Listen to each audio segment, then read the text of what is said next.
try that again. Ho, ho, ho.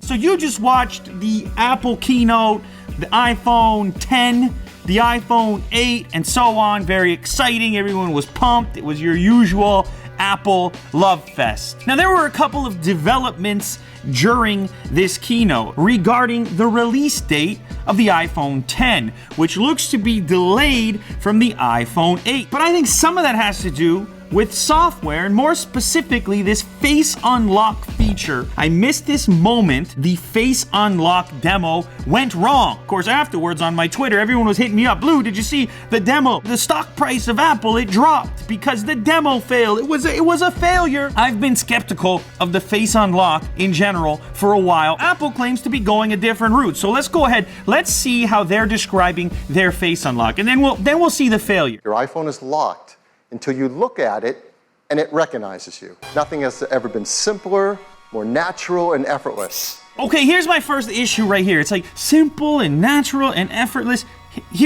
I've been talking to the guys here in the studio after watching this keynote. It's actually not all that natural because it often doesn't get the face unlock from this range or this angle. Instead, you're kind of like this. You're blocking your view.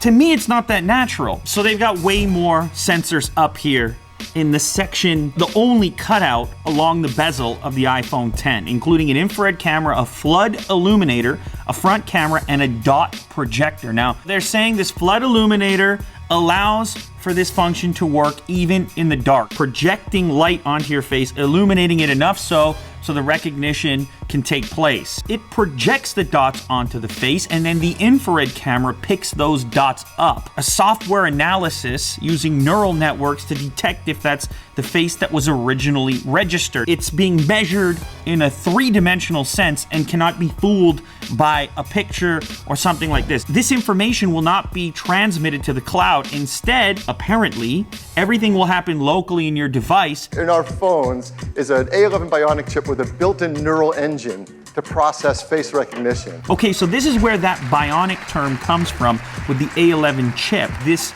neural processing, this neural network they're talking about is embedded into your device. They claim Touch ID is 1 in 50,000. The Face ID is 1 in a million because of these various dots that are being projected onto an individual's face. He does say that if you have an evil identical twin, that they might be able to get in, or probably could get in. I don't know how identical twins are. After saying all that, he invites the next guy onto the stage, Craig Federighi, and he proceeds to attempt this unlock that has just been talked about. Now, this is probably not a finished product. There's all kinds of fails that happen during presentations for various reasons. But in this particular case, I was already skeptical. Apple, they're not famous for fails on stage, but of course, the internet reacted, the stock market reacted, so let's check out this moment. So let's take a look. Now, unlocking it is as easy as looking at it and swiping up. And, let's try that again. Ho, ho, ho. Let's go to backup here and get right in. Okay, so there's this two-stage system where you look at the device and then you also swipe up in order to unlock it. It's not like on the Galaxy S8 where you hold it up and that's it. It unlocks one stage. It has two elements. And what happens on the first device that he holds up here, it doesn't function. He does the swipe portion and it asks him for a passcode. This is going to be the fear of many people adopting this new technology. It might not have been apparent to you immediately, but after the initial face unlock fail, Craig, he reaches up and he kind of wipes his face like this.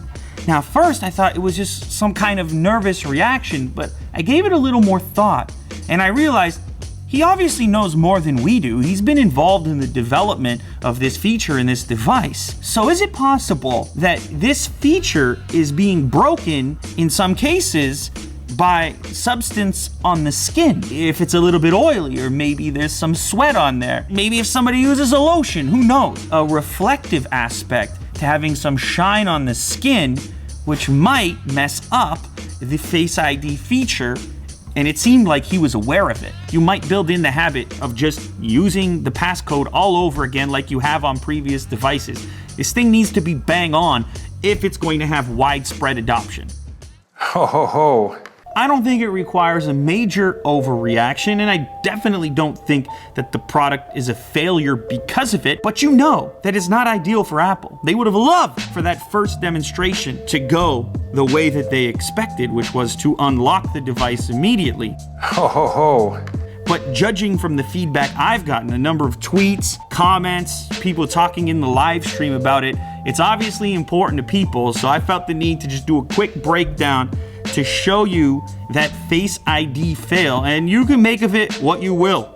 Let me know down in the comments, will this stop you from investing in the iPhone 10? Are you a little bit nervous about this face system? Are you okay with going back to a traditional passcode? Or is Touch ID just too important to you, or a fingerprint unlock in general? Thanks for watching, guys, and if you're interested in more iPhone 8 or iPhone 10 content, I will have those devices here on the channel as soon as possible, so make sure to subscribe so you don't miss any of that.